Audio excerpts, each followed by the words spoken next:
Download aplikasi Tarbiyah Sunnah di handphone Anda.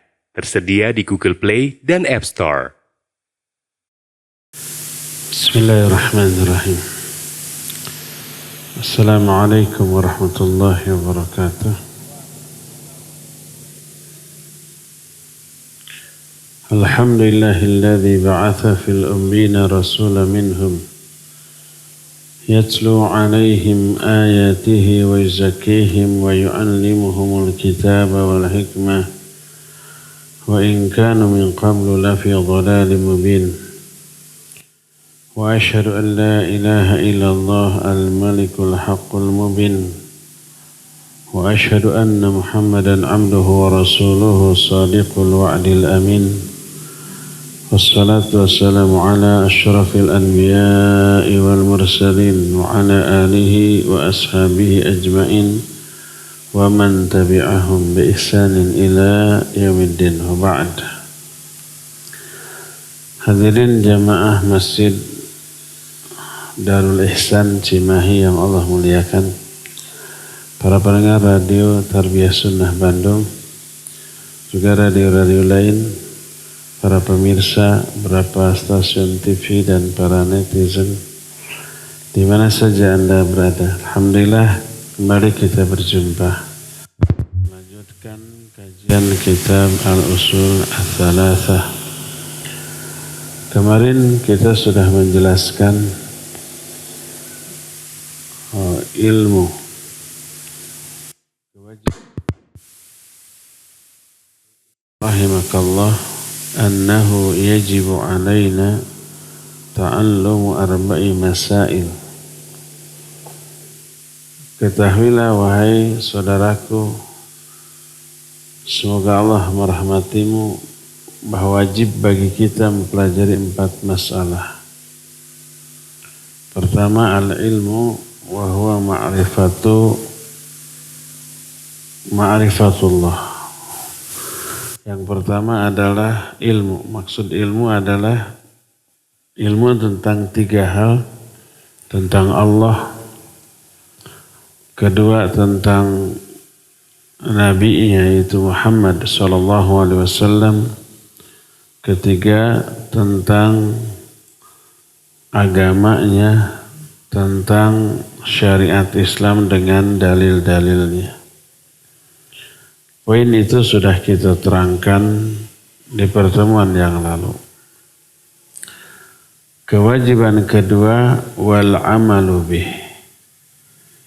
Setelah berilmu, wajib untuk diamalkan. Ini kewajiban kedua, mengamalkan ilmu.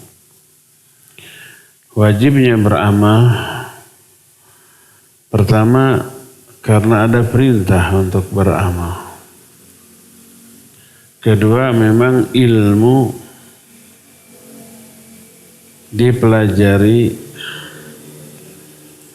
untuk dijadikan alat untuk bertakwa kepada Allah Azza wa Jalla dalam bentuk diamalkan. Berkata Imam Sufyan Ats-Tsauri rahimahullah, innama yuta'allamul ilmu liyuttaqallahu bihi. Hanyalah ilmu itu dipelajari liyuttaqallahu bihi, untuk dijadikan sebagai alat untuk bertakwa kepada Allah. Perkataan Imam Sufyan Ats-Tsauri ini dinukil oleh Imam Abu Nuaim dalam kitab Al-Hilyah, maksudnya Hilyatul Awliya. Berkata para ulama, di antara Imam At-Tirmidzi menyatakan, fal ghayah min ta'allumil ilmi syar'i al-amalu bih wal ijtihad fi tatbiqihi. Hadza 'inda ulil albab alladzina aradallahu bihi khairan fid din wad dunya. Tujuan utama dari mempelajari ilmu syar'i adalah mengamalkannya dan bersungguh-sungguh mengaplikasikannya. Ini di kalangan ulul albab, Ulul albab orang yang menggunakan akalnya. Mereka adalah orang-orang yang Allah kehendaki kebaikan baik di dunia ataupun di akhirat. Ucapan Imam Sufyan Ats-Tsauri ini mengisyaratkan bahwa wajib bagi para tulabul ilm untuk memfokuskan belajar ilmu untuk mengamalkannya. Karena itulah maka banyak ungkapan dari para sahabat tentang wajibnya diniatkan mencari ilmu untuk mengamalkannya. Berkata Malik bin Dinar rahimahullah. Ini juga dikutip dari kitab Hilyatul Awliya. Man talabal ilma lil amal waffaqahullah. Wa man talabal ilma li ghairil amal yazdadu bil ilmi fakhra. Siapa orang yang mencari ilmu untuk diamalkan, Allah akan kasih taufik kepadanya. Allah akan kasih hidayah. Tapi siapa orang yang mencari ilmu bukan untuk diamalkan, ilmunya hanya akan menambah kesombongannya saja.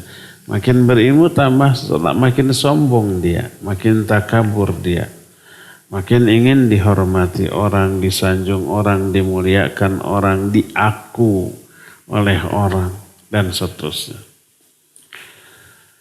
Dalam ungkapan lain berkata Malik bin Dinar, "Idza ta'allama al-'abdul ilma liya'mala bih, kasarahu ilmuhu. Wa idza ta'allama al-'ilma li ghairil amal, zada bihi fakhra." Apabila seorang hamba mempelajari ilmu untuk diamalkan, ilmunya akan membuat dia tunduk, tawadhu. Menganut ilmu apa namanya? Ilmu padi ya. Makin berisi, makin menunduk, makin tawadhu. Tapi apabila seorang hamba belajar ilmu bukan untuk diamalkan, maka dia hanya akan bertambah sombong, tambah takabur. Berkata Wahab bin Munabbih rahimahullah, "Mithlu man ta'allama ilman la ya'malu bih, kamithli tabib, ma'hu dawa la yatadawa."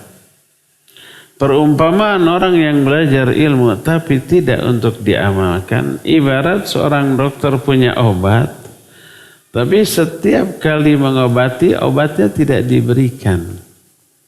Hanya didiagnosa saja, oh ini sudah. Tapi tidak diberikan obat yang yang menyembuhkan.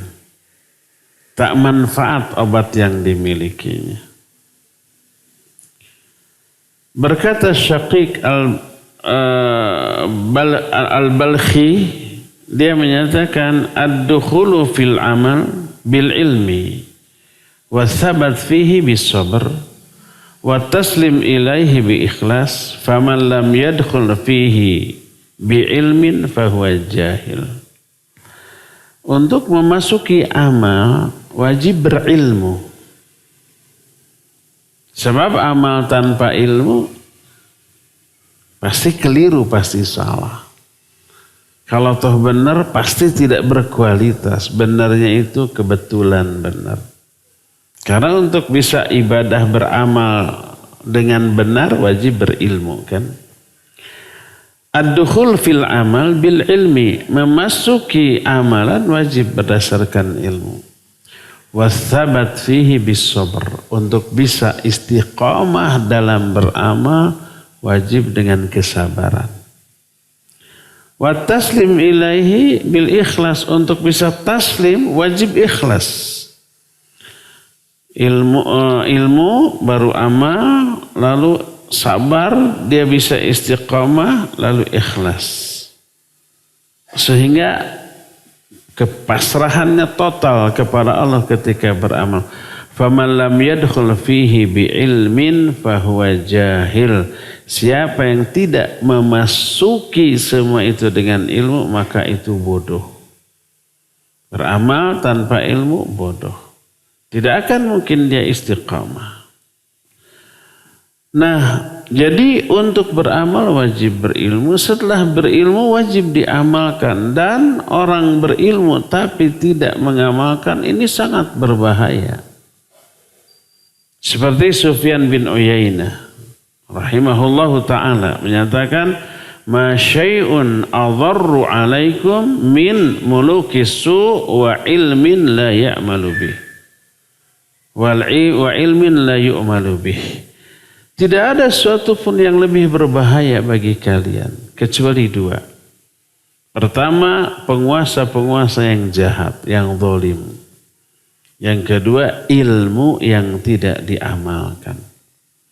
Bahayanya dunia akhirat ilmu yang tidak diamalkan. Kalau yang pertama, penguasa yang zalim tidak akan kita bahas. Bisa ada yang kesinggung. Orang nyinggung diri sorangan, ya kita kan bukan pengusaha. Bukan penguasa. Tapi kita bergulat di dunia ilmu. Ilmu yang tidak diamalkan paling berbahaya. Lahir batin dunia akhirat untuk individu dan untuk masyarakat. Bahaya untuk diri sendiri, ilmu yang tidak diamalkan, orangnya diancam loh.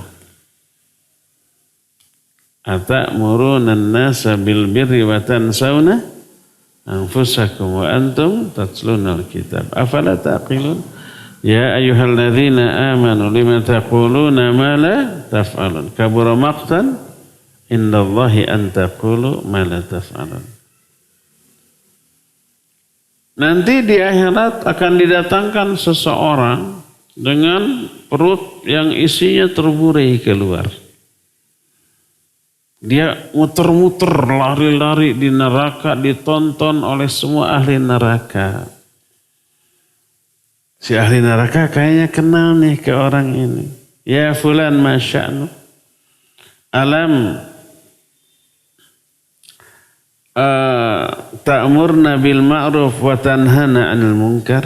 Hei fulan, ada apa denganmu? Bukankah dulu waktu kamu di dunia kamu itu suka merintahkan kami untuk berbuat baik, melarang kami dari kemungkaran? Ternyata ini orang ustaz. Orang itu menjawab, bala kuntu amartukum bil ma'ruf wa lam ati wa nahaitukum 'anil munkar wa ati. Ya. Dulu aku suka merintahkan kalian untuk berbuat yang baik, aku sendiri tidak mengamalkan. Aku melarang kalian dari kemungkaran, tapi aku sendiri masih melakukannya. Nasibnya kayak gitu. Jadi bahaya untuk diri sendiri. Bahaya juga bagi orang lain. Ya, berilmu tapi tak beramal. Bahaya untuk orang lain. Iya.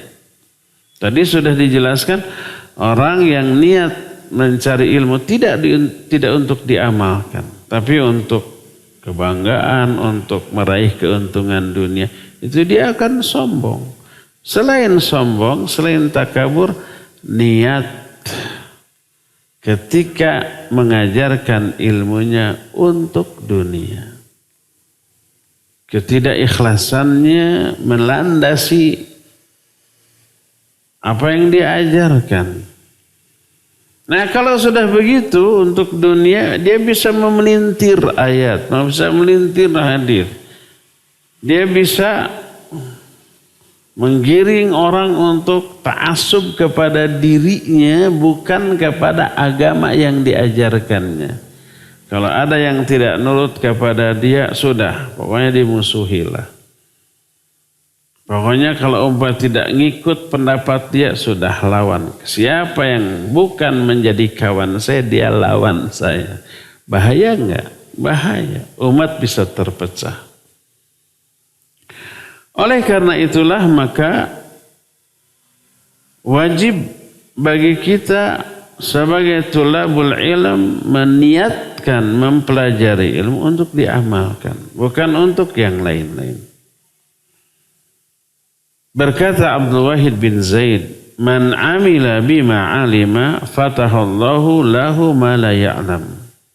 Siapa yang mengamalkan ilmu yang sudah diketahuinya, Allah akan membukakan bagi dia ilmu-ilmu yang belum diketahuinya.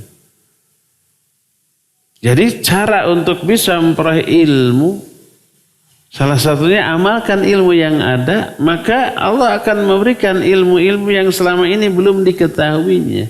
Kalau ilmu yang ada, itu amanah dari Allah, belum diamalkan, Allah nggak akan bukakan pintu ilmu lainnya. Yang ada yang dikasih aja nggak diamalkan, percuma. Allah tutup pintu ilmu lain bagi dia. Berkata Ma'ruf Al-Karhi rahimahullahu ta'ala, "Idza aradallahu bi'abdin khairan, fatahallahu alaihi babal amal. Wa aghlaqa anhu babal jidal. Wa idza arada bi'abdin syarran aghlaqa lahu babal amal wa fataha lahu babal jidal." Apabila Allah menginginkan kebaikan bagi seorang hamba, Allah akan bukakan bagi dia pintu amal. Maksudnya Allah akan kasih hidayah untuk mengamalkan ilmu yang sedang dipelajari, yang sudah difahami. Allah kasih hidayah. Allah tutup baginya pintu jidal. Yang akan ada keinginan dalam hatinya untuk debat dengan orang lain. Tapi sebaliknya apabila Allah menginginkan keburukan bagi seseorang, maka Allah tutup pintu amal, Allah buka pintu jidal. Dia belajar ilmu sudah difahami, bukan diamalkan, debat di mana-mana tuh. Itu tandanya Allah Azza wa Jalla menginginkan keburukan bagi orang itu. Kalau banyak debat, banyak musuh. Beda sedikit pendapat dalam masalah fikih saja sudah saling benci, saling dengki, saling memusuhi. Dan banyak lagi madarat-madarat lain apabila kita belajar ilmu tapi tidak untuk diamalkan. Berkata Rasul sallallahu alaihi wasallam dalam hadis yang dikeluarkan oleh Imam At-Tirmidzi, diterima dari Abu Barzah Al-Aslami radhiyallahu an, "La tazulu qadama 'abdin yaumal qiyamah hatta yus'ala an umrihi fima afnah. Wa an ilmihi fima fa'ala bih, wa an malihi min aina iktasabahu, wa fima anfaqahu, wa an jismihi fima ablah." Tidak akan bergeser kedua kaki seorang hamba pada hari kiamat sebelum dia ditanya tentang beberapa hal. Pertama, umurnya, untuk apa umur itu dihabiskan. Anak-anak muda jangan berprinsip konyol. Mumpung masih muda senang-senang dulu, nanti ibadah malas kalau udah tua gitu kan. Mumpung masih muda, ayolah habiskan masa muda ini. Kalau sudah masa tua, menghabiskan masa tua untuk bersenang-senang, gak maksimal kenikmatan. Sudah tua amanya serba terasa penyakit, sudah terkena 5B,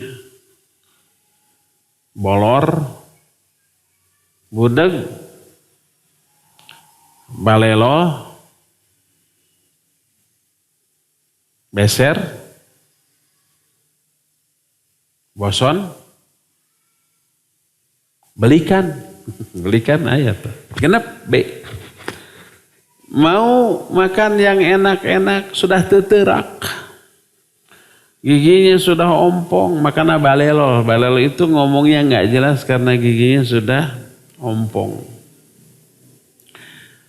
Mau makan umpamanya yang segar-segar buah-buahan, nggak boleh, ada asam urat tuh. Mau yang hijau-hijau asam urat, mau yang enak-enak lemak nggak boleh, ada kolesterol tinggi. Mau yang manis-manis diabetes. Coba ngapain lagi dia? Mumpung masih muda, ayo makan yang enak, hura-hura habiskan. Ingat, masa muda masa menanam, memanennya di masa tua. Kalau masa muda tidak digunakan untuk menanam, apa yang bisa dipanen di masa tua?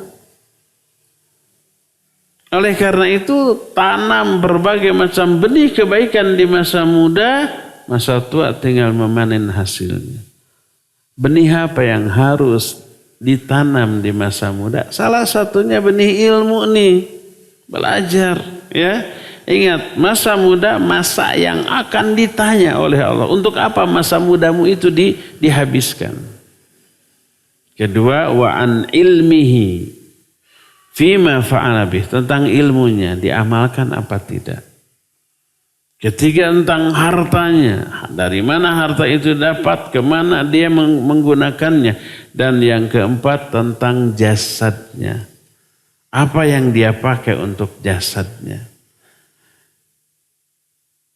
Dalam riwayat lain dikeluarkan oleh Al-Khatib, wa an ilmihi madza amila fihi, tentang ilmunya diamalkan atau tidak.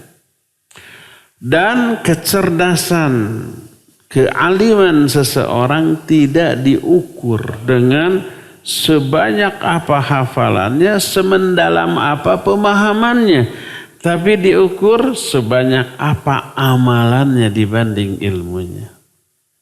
Baru disebut alim, baru disebut orang yang berilmu. Kalau hanya tahu teori, hafal, sebelum diamalkan tidak disebut pintar, tidak disebut alim, tapi disebut bodoh. Kenapa? Masih disebut bodoh, padahal hafalannya banyak, pemahamannya mendalam. Kebodohannya adalah kewajiban untuk mengamalkan dia abaikan, padahal dia terancam. Seperti ancaman ayat-ayat tadi dan hadis tentang orang yang ususnya terburai tadi. Berkata Abu Darda radhiyallahu anhu, la takunu aliman hatta takuna muta'alliman, wa la takunu bil ilmi aliman hatta takuna bihi amilan. Kata Abu Darda, kamu tidak akan menjadi orang alim sebelum kamu belajar. Jadi untuk menjadi orang alim harus belajar. Tapi ingat, wala takunu bil ilmi aliman, dengan ilmumu kamu masih belum disebut orang alim hatta takuna bihi amilan, sampai kamu mengamalkan ilmu itu. Setelah diamalkan baru disebut alim. Karena apa? Dampak dari ilmu itu amal. Ilmu harus menumbuhkan rasa takut, mahabbah, roja kepada Allah. Dan 3 unsur tadi mendorong dia untuk beramal. Innama yakhshallaha min ibadihil ulama. Orang yang paling takut kepada Allah di kalangan hamba-hambanya, orang-orang yang berilmu. Ilmunya ini yang menanamkan rasa takut. Rasa takut ini yang menjadi pengerem dia dari seluruh keburukan. Mendorong dia untuk melakukan semua kebaikan. Kalau ada perintah tidak diamalkan, takut dia dosa, terkena, terancam azab, maka beramal.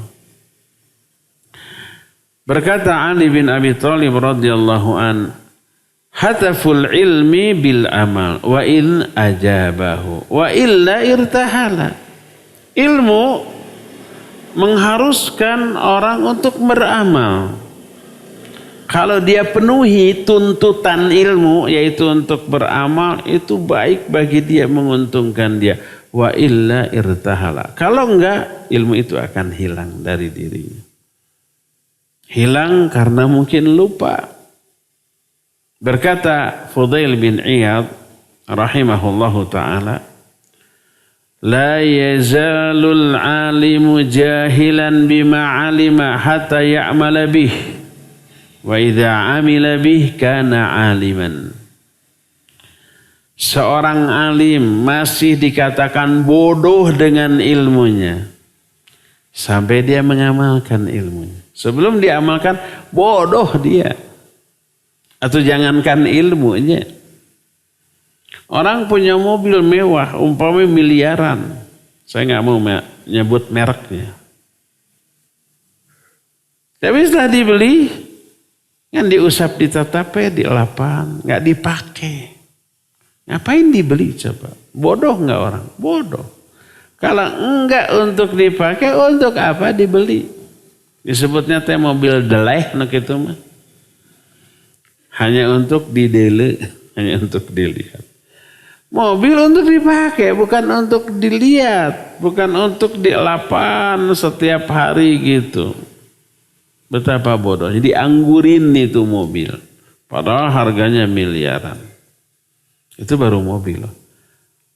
Apalagi ilmu yang jauh lebih mahal daripada apapun yang ada di alam dunia ini.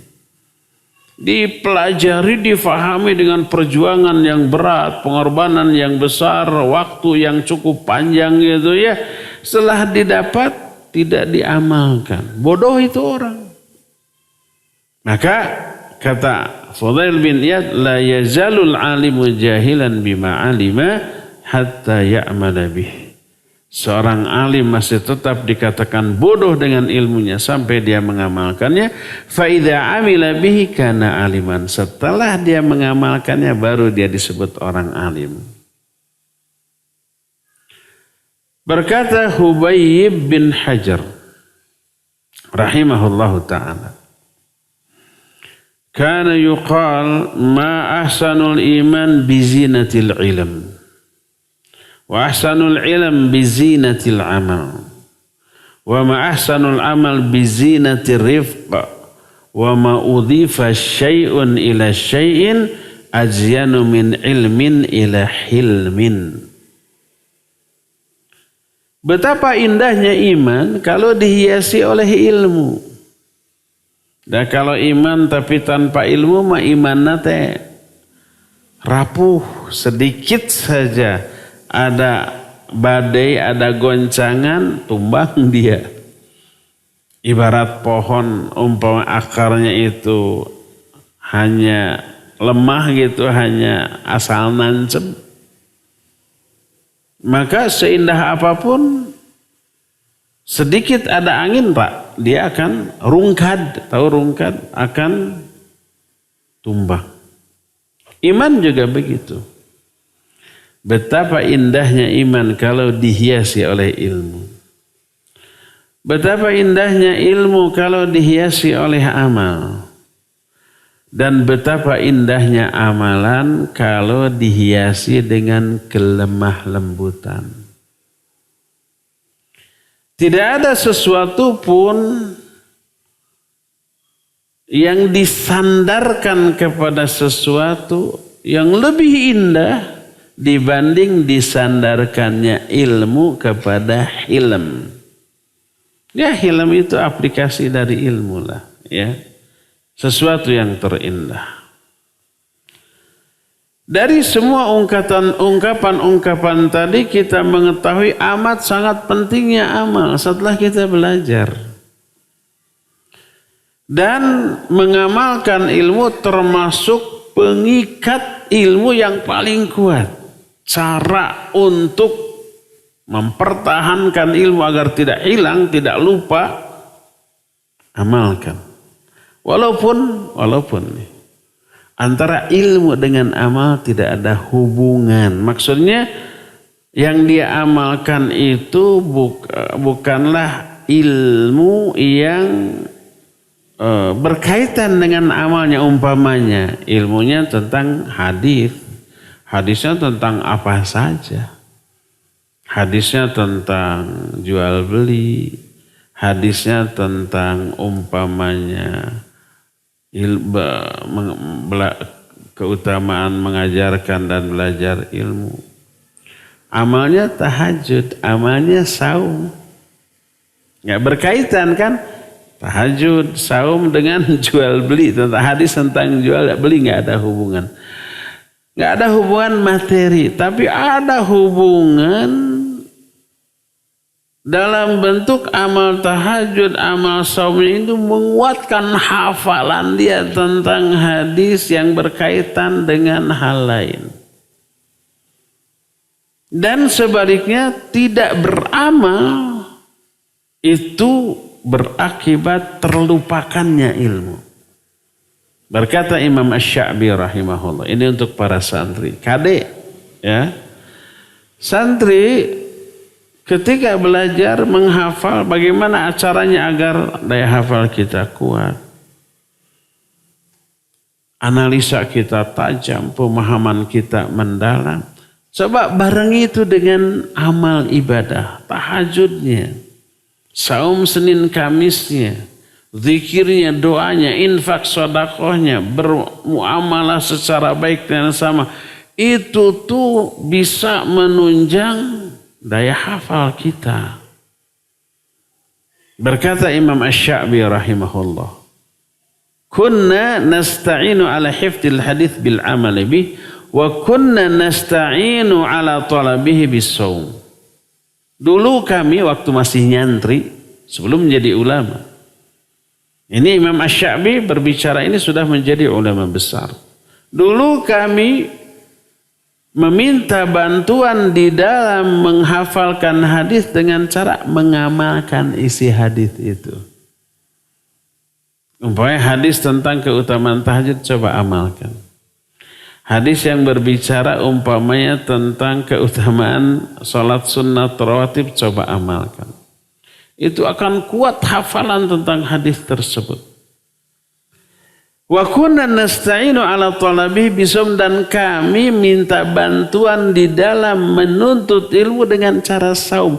Saumnya ini dijadikan alat penunjang untuk menghafal, memahami dan mengikat daya ingat terhadap hadis tersebut. Berkata Imam Sufyan Ats-Tsauri, qila li ba'dil hukama, ditanyakan pertanyaan kepada beberapa orang ulama. Hukama itu hakim, ahli hukama jamak dari ahli hikmah, hakim. Bukan hakim qadhi. Ahli ilmu dia, ulama. Ma lakum atlabun nas lil ilm? Kenapa? Untuk apa kalian menjadi orang yang paling bersungguh-sungguh dalam menuntut ilmu? Dijawab, li'annana a'malun nasi bihi. Karena kami harus menjadi orang yang paling beramal dengan ilmunya. Jadi kalau umpamanya ingin banyak beramal tapi tanpa ilmu, apa yang harus diamalkan? Semangat beramal gede. Maka ini yang mendorong dia untuk mempelajari banyak ilmu. Ada ilmu baru langsung diamalkan. Ada ilmu baru langsung diamalkan. Sebaliknya ilmu akan hilang, terlupakan karena dosa. Dan dosa itu bisa dalam bentuk meninggalkan perintah. Salat umpamanya fardu diabaikan. Tidak dilakukan di awal waktu berjamaah dengan imam di masjid tanpa uzur, coba dampaknya kepada ilmu, kepada hafalan, kepada daya analisa, kepada kedalaman pemahaman, itu langsung itu berpengaruh buruk. Berkata Abdullah bin Mas'ud radhiyallahu an, "Inni la ahsibul 'abda yansal ilma kana ya'lamuhu bil khati'ati ya'maluha." Aku yakin bila seorang hamba lupa terhadap ilmu yang pernah diketahuinya, itu pasti karena dosa yang pernah dilakukannya. Jadi kalau ibadah bisa menunjang kekuatan hafalan, daya analisa dan seterusnya. Sebaliknya dosa mengurangi semua itu. Bisa kena penyakit hese apal gancang poho. Menghafalkan susah gitu ya. Setelah dihafalkan gampang sekali lupa. Itu karena dosa-dosa. Karena itulah zaman baheula, sejak zaman sahabat, tabi'in, tabi'ut tabi'in, mereka bersegera belajar ilmu agar bisa langsung diamalkan bersama-sama. Kalau ada program belajar bersama, ada program beramal bersama. Sebagaimana Abu Abdurrahman As-Sulami rahimahullahu ta'ala, seorang tabi'in. Bagaimana dia belajar kepada para sahabat? Tidak langsung kepada Nabi SAW karena tidak sezaman. Nabi sudah wafat, mereka belum lahir. Nabi sudah wafat, mereka baru lahir, mereka belajar kepada para sahabat. Gimana cara mereka belajar?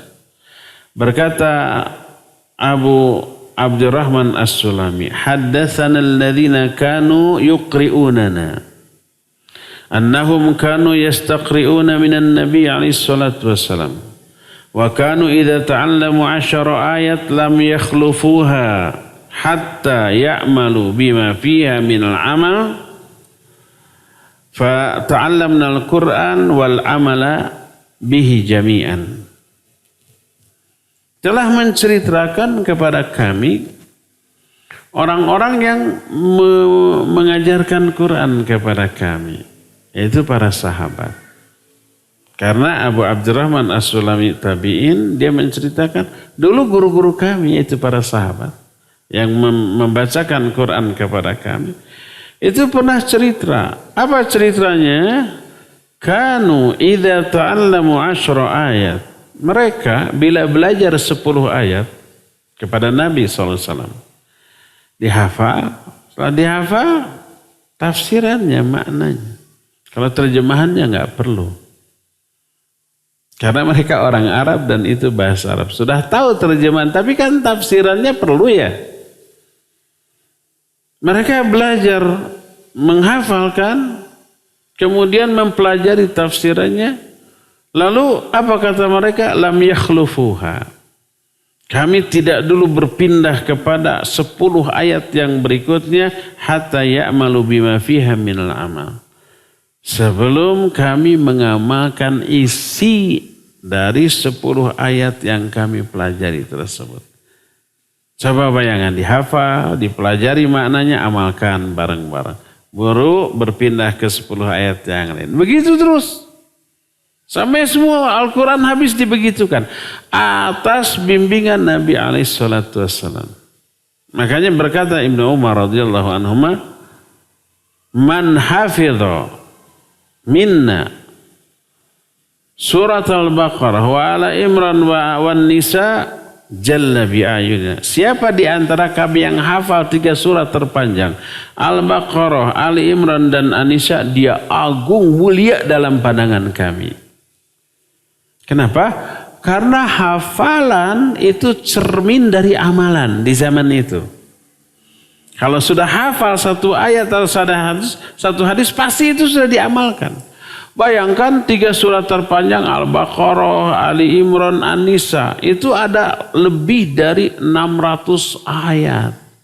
Al-Baqarah aja hampir 300 ayatnya, 286 ya. Ali Imran, An-Nisa hampir 200 ayat. Sudah hampir 700 ayat tuh, 600 sekian ayat. Hafal. Isi dari ayat itu maknanya luar biasa, itu pasti sudah diamalkan. Dulu mah hafalan atau ilmu seseorang cermin dari amal. Karena itu dianggap agung dan mulia dalam pandangan orang. Karena apa? Ilmu tidak sekedar di mulut atau di kepala orang, tapi ilmu itu sudah menjadi cermin dari amalan. Fata'allamna al-Qur'an wal amala bihi jami'an. Kami pelajari Al-Quran dan kami amalkan secara bersama-sama. Gitu tuh. Itu yang menjadikan kenapa para ulama zaman dahulu begitu agung dan mulia dalam pandangan murid-muridnya. Karena apa? Karena sekali lagi ilmunya cermin dari amal. Apa yang dihafal oleh para ulama tentang hadis? Kalau Al-Quran nggak aneh, 5-6 tahun sudah pada hafal Al-Quran. Kalau hadis, ratusan ribu hadis, ada yang jutaan hadis. Hafal bukan hanya isinya tapi dengan sanadnya juga hafal. Apa yang mereka sudah hafal, mereka ajarkan, mereka tulis dalam kitabnya, dijamin itu sudah diamalkan oleh mereka semuanya. dan tersaksikan oleh semua orang. Itu yang membuat mereka mulia, mereka agung, mereka terhormat dalam pandangan murid-muridnya, dalam pandangan manusia. Sampai orangnya belum diketahui, namanya sudah harum kemana-mana. Jadi umpama Imam Malik, Imam Ahmad, Imam Syafi'i, namanya menyebar. Orangnya belum diketahui yang mana Imam Syafi'i, yang mana Imam Ahmad, yang mana Imam Malik. Tapi namanya sudah kemana-mana. Dalam konteks diagungkan, dipuji, disanjung karena ilmu. Dan kenapa orang berilmu saat itu diagungkan? Karena pasti ilmunya sudah diamalkan. Ilmunya cermin dari amalan. Itu zaman baheula. Kalau zaman sekarang makan tidaknya. Apakah setiap ustadz yang lebih berilmu pasti amalannya lebih baik dari murid-muridnya? Sekarang mah tidak. Banyak murid-murid yang ilmunya di bawah ustadznya tapi amalannya di atas ustadznya, itu banyak. Jadi wajib kita amalkan ilmu yang sudah kita pelajari. Dan untuk itulah kita belajar. Ilmu kita pelajari untuk diamalkan. Adapun meninggalkan atau tidak mengamalkan ilmu itu ada dua jenis. Wa tarkul amali bil ilmi ala qismain. Ada dua jenis tidak beramal dengan ilmu. Ada yang dosa, ada yang tidak. Yang pertama, tarkul i'timar bil wajibati syar'iyyah. Wa tarkul intiha 'anil muharramati syar'iyyah. Fahadha kabiratun minal kabair. Wa 'alaihi tuhmalul ayat wal ahadits al-mutawa'idah min tarkil amali bil ilm. Pertama, tidak mengamalkan ilmu yang merupakan kewajiban syar'i. Seperti umpamanya ada ayat hadis yang berisi perintah tentang sholat, tentang saum Ramadan, tentang haji atau umrah, tentang zakat. Itu wajib untuk diamalkan tapi tidak diamalkan. Atau tidak menjauhi apa yang diharamkan secara syar'i. Allah melarang umpai judi, melarang mabuk, melarang zina, melarang mencuri. Kalau yang itu besar-besar bagi kalangan ikhwan nyaris mustahil ya. Nyaris mustahil ada ikhwan mabuk gitu, ada ikhwan judi gitu ya. Tapi yang ada ikhwan tahu itu haram tapi masih dilakukan. Apa kira-kira?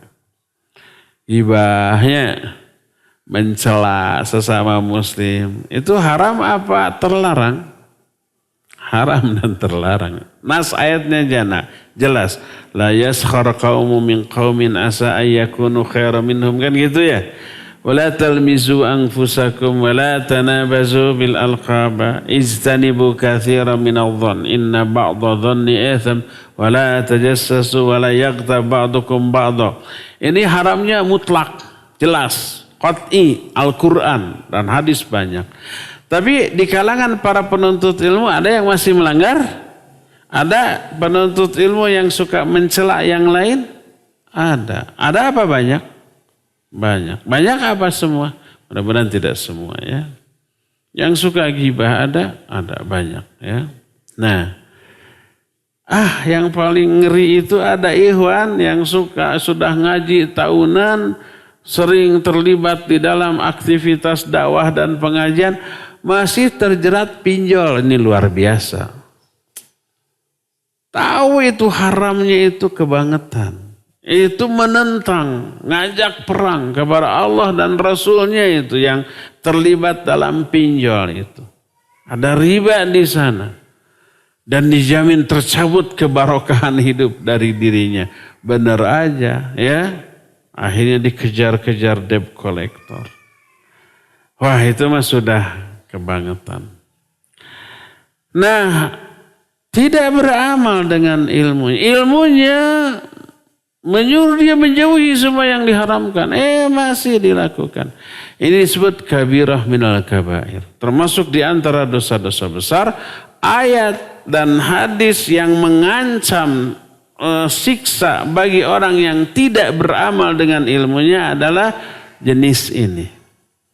Ilmu-ilmu yang isinya berisi kewajiban untuk dilaksanakan atau kewajiban untuk menjauhi sebuah amalan, tapi dia langgar. Yang dilarang dilakukan, yang diperintahkan diabaikan, maka terkena ancaman tadi. Ayat yang menyatakan kabura maqtan innallahi an taqulu ma la taf'alun ata'muruna an-nasa bil birri wa tansawna anfusakum wa antum tatluna al-kitab.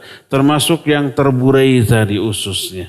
Itu karena meninggalkan kewajiban atau melanggar larangan. Padahal dia sudah mengetahui ilmunya. Inilah jenis tidak beramal yang pertama. Yang kedua, tarkul mustahabbat wa tarku ijtinabil makruhat. Fahada qad yudhammu lakin la yadkhulu fi ahadithil wa'id. Kedua, meninggalkan ilmu-ilmu yang hukumnya sunnat atau tidak menjauhi ilmu-ilmu yang menjelaskan kemakruhan suatu amalan. Seperti keutamaan tahajud. Kita hafal ayat. Wa minal laili fatahajjad bihi nafilatan lak. Ya. Afdalus salawat ba'dal faridah qiyamul lail. Kita hafal. Tapi tahajudnya tidak. Kita hafal keutamaan saum sunnah. Tapi tidak diamalkan. Maka yang begini kadang-kadang tercela orang yang melakukannya, tapi tidak terancam dengan ancaman ayat dan hadis yang tadi dikemukakan. Tidak terancam dengan neraka. Illa kecuali annal alim au talibal ilmi yanbaghi lahum al-muhafadhah ala sunan wa ijtimadil makruhat. Kecuali para orang alim, para duat, para asatidah dan para penuntut ilmu, hendaklah mereka memelihara amalan-amalan sunnah, menjauhi perkara-perkara yang makruh. Karena apa? Karena tadi itu. Pertama, ini banyak sekali alasannya. Banyak sekali alasan. Dengan ilmunya, orang-orang yang berilmu, termasuk para tulabul ilm, pasti meyakini fungsi dari amalan sunnat. Salat-salat sunnat, saum-saum sunnat. Fungsinya banyak. Salah satunya menambal kekurangan dari amalan yang fardu. Dan pasti amalan fardu kita tuh banyak kurangnya, ya enggak? Salat wajib kita. Apakah yakin kita sempurna salatnya? Saya yakin, semua yakin salat kita tidak sempurna.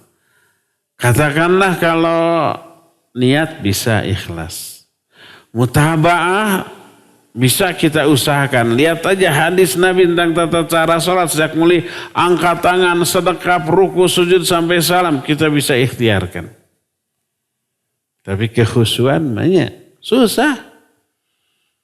Tidak cukup dengan ilmu. Para ulama, para duat, para ustadz tahu makna dari setiap doa yang dibaca di dalam sholat. Bukan hanya makna secara letterlek, secara tarjamah. Tapi syarah lebih mendalamnya juga tahu. Ketika kita berkata Allahumma ba'in baini wa baina khataya kama ba'anta bainal masyriqi wal maghrib. Ya Allah, jauhkan antara aku dan kesalahanku sebagaimana engkau telah menjauhkan antara timur dengan barat. Maknanya apa? Terjemahannya kita tahu, tapi syarah yang mendalam tidak banyak orang tahu. Para ustaz tahu, bahkan sering mengajarkan. Secara teori mestinya setiap kata bisa dihayati oleh ustaz. Dengan syarahnya yang mendalam. Oh, ini maknanya begitu. Dari awal sampai akhir sehingga khusyuk. Teorinya kan begitunya. Nah, praktek nama susah tuh. Ketika Allahumma ba'in baini wa baina, ya Allah, jauhkan antara aku dan kesalahan. Kabayang si montong. Kabayang urusan yang belum selesai gitunya. Kabayang itu, kabayang iya. Ngelebar atuh. Banyak penyimpangan, sumpang simpang kaditu kadia. Susah we khusyuk. Itu ustadznya. Kebayang orang awamnya yang tidak faham makna dari doa yang dia baca dalam sholat. Apa akibatnya? Kadar kekhusyuannya minim. Itu menciptakan bolong besar dalam menunaikan kewajiban kita dalam sholat. Itu harus ditambah. Apa penambalnya? Sholat-sholat sunat. Baik rawatib, tahajud, tahiyatul masjid, duha, syuruk, macam-macam itu. Itu penambal. Yang paling parah penambalnya juga tambalin keneh. Jadi bolongnya gede, penambalnya juga kecil, perlu ditambah. Entah 1 kali sholat wajib kita, bolong yang kita buat di dalam 1 kali sholat wajib belum tentu bisa tertambal oleh 1000 kali sholat sunat. Padahal sholat sunat sehari semalam tidak akan 1000 rakaat, enggak. Kayaknya seluruh sholat sunat kita untuk menambal 1 bolong dalam 1 kali sholat fardu belum tentu tertambal. Ini bolongnya setiap sholat wajib kita bolong. Makanya aneh kalau tahu dalam masalah ini masih ada orang yang mengabaikan sholat sunat hanya karena dia sunat. Ah sunat mati dilakukan gitu dosa kan gitunya. Bukan hanya itu loh. Kita butuh penambal yang dari bolong-bolong yang kita ciptakan dalam sholat wajib karena kelalaian kita tuh. Maka coba. Fardu kalaku sunnah kalampa. Demikian juga Ramadan kita. Banyak bolong-bolongnya, bukan batal mantep. Tapi selama Ramadannya kita rusak tuh saum Ramadan dengan ucapan, dengan perbuatan kita, dosa maksiat, menyinggung orang lain. Oh, bolong-bolong lagi. Maka tambah dengan saum-saum sunnah. Ada Senin Kamis, ada Daud, ada Ayyamul Bid, Arafah, ada Asyura, macam-macam tuh. Lakukan. Karena kita yakin Ramadan kita banyak kurangnya yang harus ditambah. Lakukan sholat sunnah apapun. Karena kita yakin banyak sholat fardu kita yang bolong-bolong yang harus ditambah. Jadi para penuntut ilmu, apalagi orang alim tidak layak untuk mengabaikan amalan-amalan sunnah, walaupun itu tidak wajib, walaupun tidak dosa dengan meninggalkannya, tapi tidak layak diabaikan.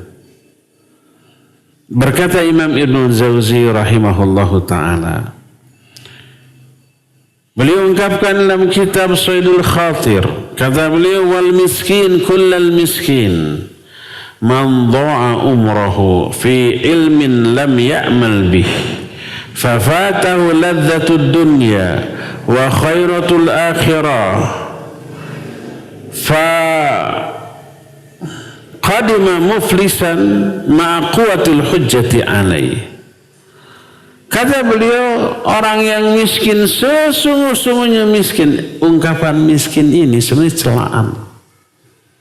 Kadang-kadang orang tidak paham tentang sesuatu disebut ya miskin gitu ya. Kadang-kadang orang umpamanya tidak beramal dengan amalan yang disebut ya miskin gitu. Miskin amal, miskin ilmu, miskin kebaikan. Miskin itu bukan hanya kurangnya harta semata-mata, tapi kurang ilmu, kurang amal, kurang kebaikan disebut miskin oleh kalangan para ulama. Ya miskin. Kalau dia kaya raya, uangnya bro dijuru, bro dipantau ngalaya, di tengah imah, pabriknya banyak, hartanya melimpah, tapi kebaikan sedikit, masih ya miskin. Kata Imam Ibnu Jauzi, orang miskin yang sebenarnya miskin man dha'a umrahu. Orang yang menyia-nyiakan umurnya dalam hal apa? Fi ilmin lam ya'mal bih, dalam mencari ilmu yang tidak diamalkan. Dihabiskan umurnya untuk belajar, untuk menghafal, tapi tidak diamalkan. Miskin dia. Di mana letak kemiskinannya? Fatat suladatud dunya. Dia sudah kehilangan kelezatan dunia. Dia nggak bisa bersenang-senang dengan dunia karena waktunya habis untuk belajar. Orang mah nongkrong di kafe, hura-hura, senang-senang, happy-happy, dia belajar. Dia kehilangan kesempatan menikmati kelezatan dunia. Wa khairatul akhirah, dia pun kehilangan kelezatan akhirat karena ilmu yang sudah dipelajari tidak diamalkan. Di akhirat itu sengsara. Faqadima muflisan ma quwwatil hujjati alaih, dia datang kelak di hari kiamat di akhirat sebagai seorang muflis.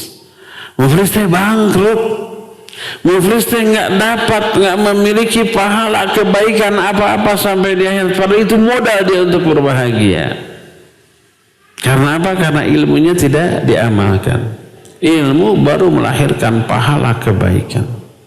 Kalau ilmu itu diamalkan dalam kehidupan, baru tuh ayak pulungan gitu ya. Oleh karena itulah orang ini disebut dengan sebutan miskin oleh para ulama. Lihat betapa amat sangat pentingnya amal terhadap ilmu. Niatkan kita belajar untuk mengamalkannya, bukan untuk yang lain-lain. Dan setiap kali ilmu kita dapat langsung terapkan, maka insya Allah ilmu itu akan terikat dalam diri kita. Ilmu itu akan terpelihara dalam diri kita, dan itu yang mengundang turunnya taufik, hidayah, keberkahan hidup, rahmat Allah kepada kita semuanya ya. Inilah kewajiban yang kedua, amal terhadap ilmu. Cukup ya, sampai sini sudah 1 jam waktu yang kita habiskan. InsyaAllah lanjutan dari kajian ini akan kita teruskan di pertemuan yang akan datang. Kita masuki sesi tanya jawab. Wa sallallahu ala nabiyina Muhammadin wa ala alihi wa ashabihi wa sallam. Assalamualaikum warahmatullahi wabarakatuh. Waalaikumsalam warahmatullahi. Mungkin menyimpang dari tema Ustadz, ingin dijelaskan tentang bahwa perbuatan fahsya dan mungkar. Apa? Fahsya dan mungkar. Fahsya dan karena mungkar. sholat itu menjauhkan perbuatan keji dan mungkar.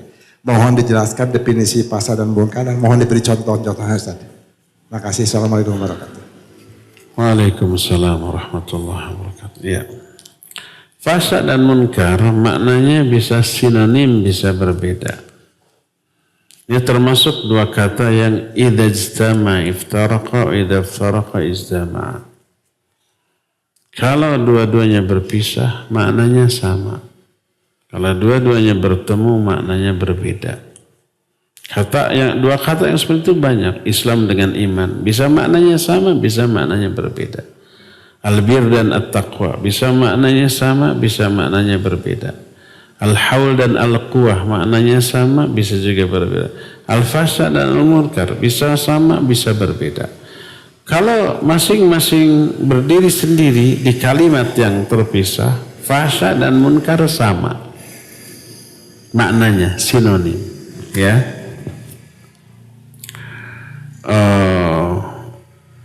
Seperti contoh amar ma'ruf nahi munkar. Pernah mendengar amar ma'ruf nahi fahsya? Tidak. Nah, ini munkar sendiri. La taqrabuz zina innahu kana fahishatan wa sa'a sabila. Ini fahsya, tapi tidak disebut munkar.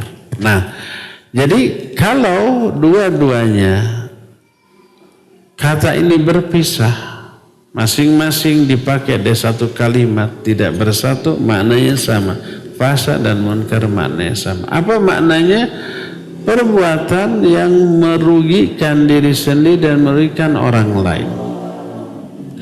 Tapi kalau umpamanya dua-duanya bertemu, fahsya dan munkar sama-sama disebut dalam satu ayat. Seperti inna sholata tanha anil fahsyai wal munkar. Dua-duanya disebut.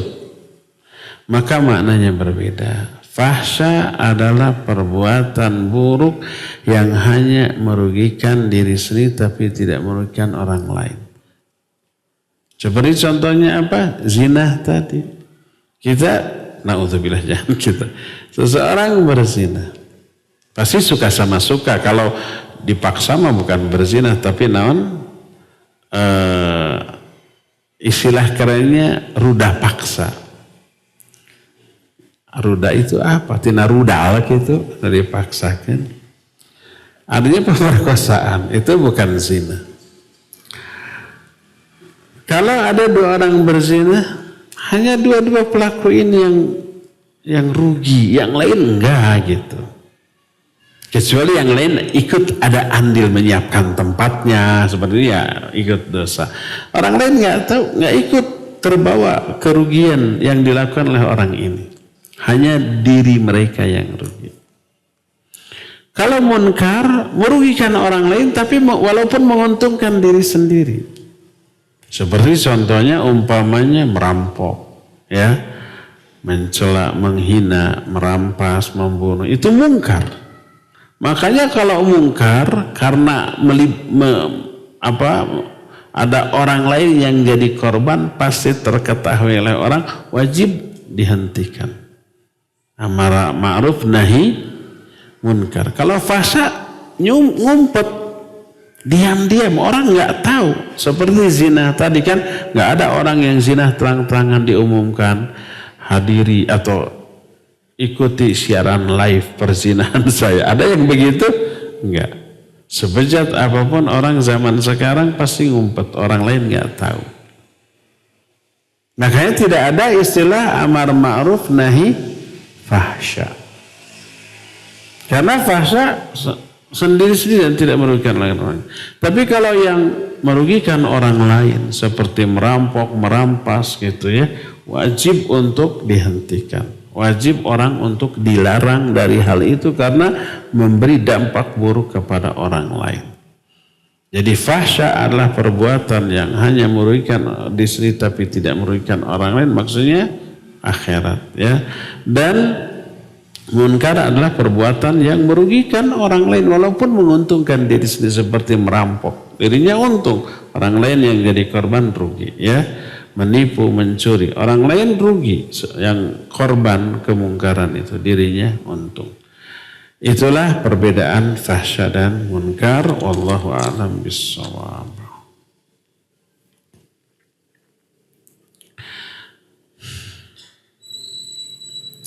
Lebih utama mana? Belajar Al-Quran talaqi atau belajar bahasa Arab atau dua-duanya lebih utama? Ya dua-duanya tuh. Gak perlu dibenturkan ya. Saya bingung ya mau belajar ngaji atau belajar bahasa Arab. Bingung milih. Gak perlu dibenturkan, pelajari dua-duanya. Kan waktu 24 jam. Belajar sehari maksimal 2 jam.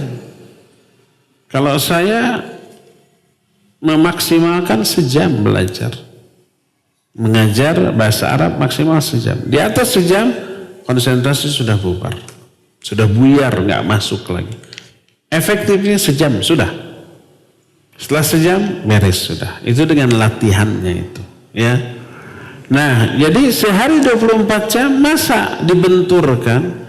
Kalau belajar bahasa Arab nggak bisa belajar tahsin. Kalau belajar tahsin nggak bisa belajar bahasa. Split itu untuk belajar tentang waktu, ya, dalam masalah waktu. Ada agendakan waktu untuk belajar tahsin, agendakan waktu untuk belajar bahasa Arab. Pelajari dua-duanya, ya. Apakah belajar bahasa Arab memiliki kesamaan yang sama? Kesamaan yang sama. Keutamaan, memiliki keutamaan yang sama seperti belajar Al-Quran, mendapat 2 kebaikan, 2 pahala. Belajar Al-Quran mendapat 2 kebaikan. Apakah, ulangi, belajar bahasa Arab memiliki keutamaan yang sama seperti belajar Al-Quran? Ya, barakallahu fiik. Belajar bahasa Arab termasuk bagian dari belajar Al-Quran. Jadi mempelajari Al-Quran itu banyak aspek yang harus dipelajari. Tata cara bacanya dari Iqra. Kita belajar Iqra berarti belajar Al-Quran. Dari aspek apa? Cara membacanya. Ya. Terus belajar bahasa Arab itu belajar Al-Quran. Dari aspek apanya? Aspek memahami makna. Kita belajar balaghah. Balaghah itu sastra, badi, bayan, ma'ani gitu. Itu termasuk bagian dari belajar Al-Quran. Untuk apa? Dari aspek apa? Aspek memahami makna yang lebih mendalam tafsirannya. Termasuk keindahan bahasa Al-Quran. Kalau orang hanya belajar nahwu sharaf, terus membaca Al-Quran faham maknanya, dia tidak akan memahami, merasakan keindahan dan keagungan sastra bahasa Al-Quran. Indahnya tadi mananya? Belum. Dan balaghah itu membantu untuk memahami pemahaman yang melebihi dari tafsir yang terfahami oleh nahwu sharaf. Dengan balaghah lebih terfahami. Ada nggak dampak ilmu balaghah kepada pemahaman fikih? Ada, jelas. Contoh umpamanya ya. Apa ya? Kepada aspek tauhid, kepada fikih, contoh umpamanya. Wa in kuntum marda aw ala safarin aw jaa ahadukum minkum minal ghaid aw lamastumun nisa falam tajidu ma'an fatayammamu sa'idan thayyiba. Kalau kamu sakit atau safar, wa in kuntum mardan aw jaa ahadun minkum minal ghaid, atau kamu habis BAB dari WC, terus falam tajidu ma'an, kamu nggak dapat air, fatayammamu sa'idan thayyiba, maka tayamumlah kamu, aulamastumun nisa, atau kamu bersentuh dengan perempuan. Falam tajidu ma'an, kamu tidak memperoleh air. Fatayammamu sa'idan thayyib, bertayamumlah dengan debu yang baik. Jadi penyebab batalnya wudu ada beberapa. Pertama, habis dari WC. Hanya disebut minal ghaid. Ghaid itu BAB. Tidak disebut apa? BAK dan BA-nya tidak ya. Kenapa? Karena sudah tercakup dalam BAB. Setiap BAB pasti ada BK, BAK, BA. Pasti ya. Sok sebelum BAB kita kencing dulu. Habis. Pakai mules. Terus nagog kencing lagi enggak? Pasti itu. Saancret dua ancret wae. Dan BAB, BAK, BA ini hadas kecil, hadas besar. Buang air besar itu hadas kecil, hadas besar. Kecil. Jangan tertipu dengan buang air besar. Iya, buang air besar. Hadasnya hadas kecil. Wajib mandi setelah BAB? Tidak, cukup wudu aja. Ceboknya jangan lupa. Tapi tidak wajib mandi. Jadi hadasnya hadas kecil. Aula mastumun nisa, atau kamu bersentuh dengan perempuan. Kalau bersentuh dengan perempuan di sini diartikan noel, bersentuh fisik, terus dianggap batal. Itu hadas kecil, hadas besar. Kalau noel wajib mandi. Kalau noel perempuan wajib mandi tidak? Tidak. Berarti hadas kecil. Kalau lamastumun nisa di sana diartikan noel, bersentuh saja begitu, berarti hadas kecil. Jadi ayat ini hanya menjelaskan pembatal wudu dengan hadas kecil. Terus kalimat yang membatalkan wudu dengan hadas besarnya mana? Nggak ada. Maka ayat ini kurang balaghah. Kalau lamastum di sana diartikan ta'antal hungkul. Maka wajib diartikan lamastum di sana teh hubungan suami istri. Ini hadas besar. Wajib mandi? Wajib mandi. Nggak bisa dibersihkan. Bersih saja wudhu terus sholat tesah. Wajib mandi. Nah ini kebalaguhan Al-Quran. Itu yang pertama. Kedua tuh. Idza qumtum ila shalah faghsilu wujuhakum. Kalau kamu mau salat, basuhlah wajah kalian. Dengan memakai fi'il fa'il maf'ulun bih. Faghsilu fi'il fa'il itu. Wujuhakum. Wujuhakum di sana apa? Maf'ulun bih. Maka dibaca wujuha. Wujuha maf'ulun bih mansubun. Wa alamatun nasbihi fathah zahirah fi akhir li'annahu jam'at taksir. Wujuha enggak boleh dibaca wujuhu atau wujuhi, wujuhakum. Nah, dalam bentuk jama tidak wajhakum wujuhakum, ya. Maka maknanya basuh seluruh wajah.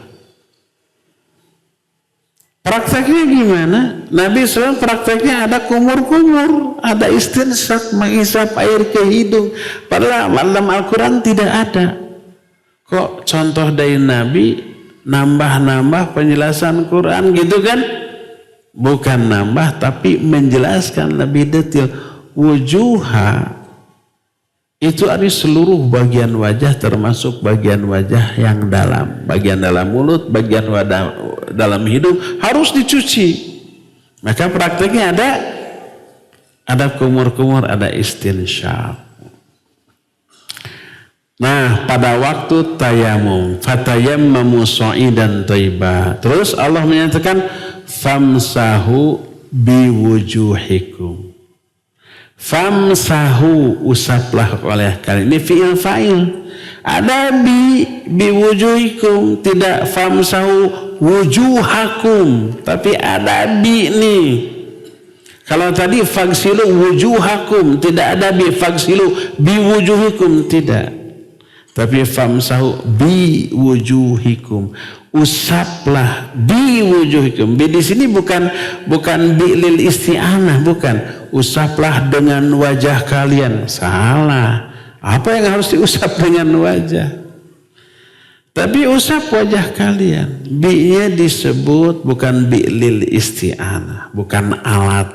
Wajah bukan alat untuk mengusap, tapi bi litab'in, sebagian. Ini dipelajari dalam balaghah, bukan dalam nahwu shorof. Sebagian wajah kalian, bi ini litab'in, tidak boleh diterjemahkan. Dan usaplah dengan wajah kalian, nggak boleh. Tapi usaplah wajah kalian dengan debu itu. Lalu bi-nya untuk apa? Litab'in, sebagian wajah kalian. Prakteknya Nabi SAW gimana? Seluruh wajah bagian luar diusap. Untung ada bi di sana. Kalau tidak ada bi, famsahu wujuhakum, apa yang terjadi? Si debunya harus dibahum, diisep atau kebersihkan. Untung ada bi di sana. Famsahu biwujuhikum, usaplah sebagian dari wajah, bagian luarnya aja, bagian dalamnya mah enggak, karena ada huruf bi litab'in untuk menjelaskan sebagian. Ini contoh ilmu balaghah pernafasan dalam masalah fiqih. Dan balaghah ada kaitannya dengan akidah umpamanya. Ada satu istilah kaidah dalam ilmu namanya bara'atul istihlal. Susah diterjemahkan. Jadi menjelaskan sesuatu materi pokok di awal. Nanti sesuatu itu dijelaskan lagi di akhir dengan ungkapan yang berbeda. Dan itu disebut indah balaghah. Contoh umpamanya, alif lam mim dzalikal kitabu la raiba fihi hudal lil muttaqin. Inilah kitab Al-Quran.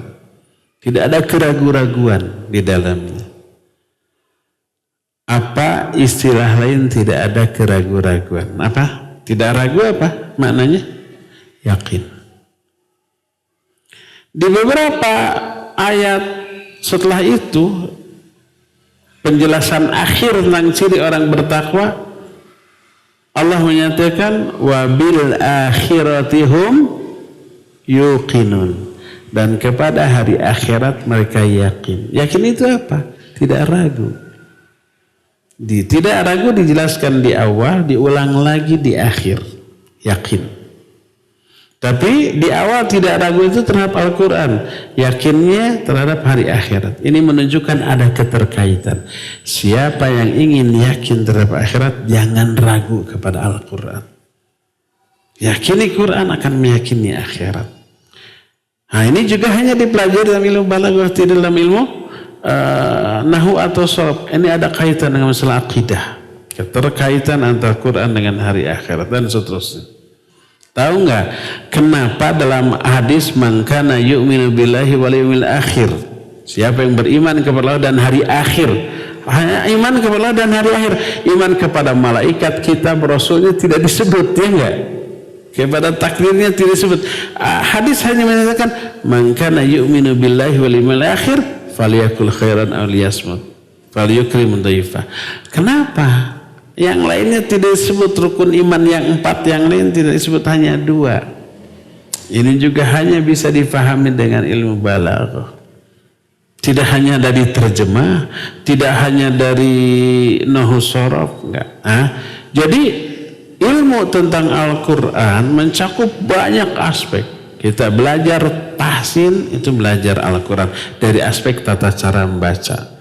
Belajar nahwu sharaf, belajar Al-Quran dari aspek gramatika.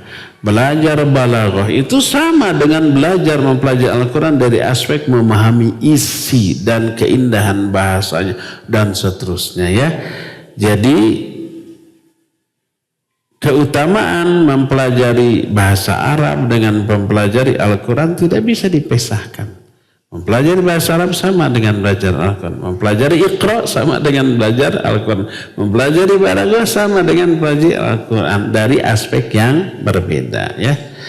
Cukup ya, sampai di sini saja. Insyaallah kita jumpa kembali di hari Senin yang akan datang. Subhanakallahumma bihamdik asyhadu an la ilaha illa anta astaghfiruka wa atubu ilaik. Walhamdulillahi rabbil alamin. Wassalamualaikum warahmatullahi wabarakatuh.